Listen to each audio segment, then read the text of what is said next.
Here's Cunningham up ahead of the field, lays it in, plus the foul, and then Cunningham gets into the face of DiJonai Carrington. Everything changed in just 1 second. Sophie Cunningham was racing toward the basket, the Fever were pushing the pace, and then DiJonai Carrington came flying in from behind.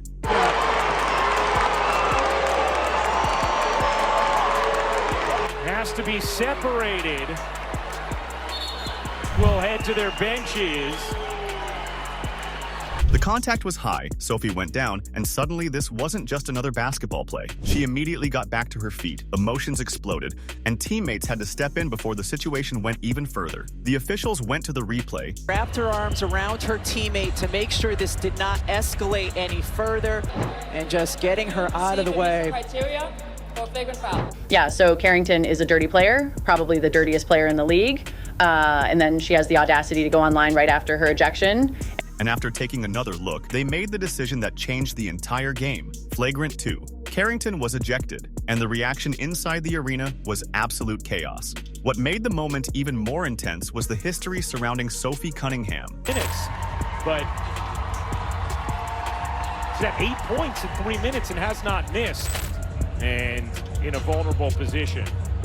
I don't see how that's anything other than a flagrant 2. I literally got clotheslined in the air, and this clown has to turn it into race. Her level of IQ needs to be studied for generations. She's already known as one of the most physical and fearless players on the Fever, so when she got back up, there was no way she was simply going to walk away like nothing happened. But here's where the story gets even more interesting.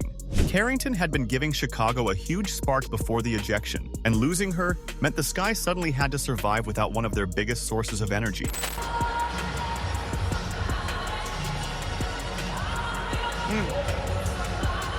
I mean, obviously it's going to be a flagrant.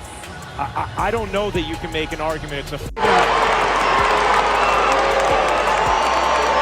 Indiana now had an opportunity to turn the controversy into momentum, and that's exactly what made the rest of the game so important. The Fever couldn't afford to get distracted. They had to keep playing. They had to stay composed. And eventually, they closed out a wild 90-86 victory. Because, man, that's a hit. Yeah.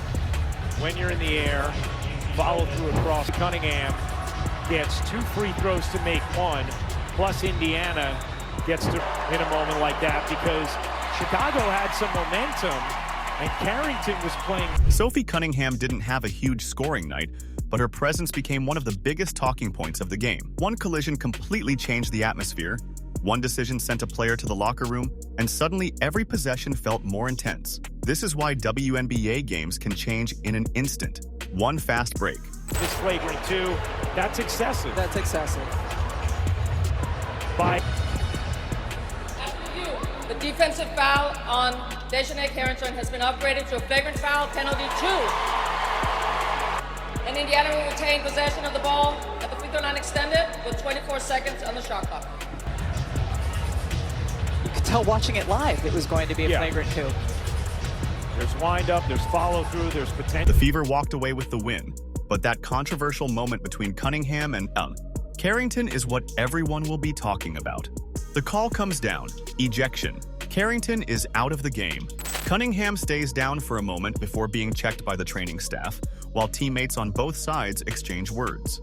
The broadcast crew replays the hit from every angle, and fans immediately start debating whether it was intentional or just a physical game gone wrong.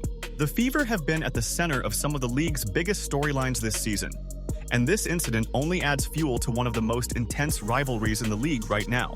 Drop your take in the comments below, and if you want more Indiana Fever highlights and drama as it happens, hit like, subscribe, and tap that bell so you never miss a moment.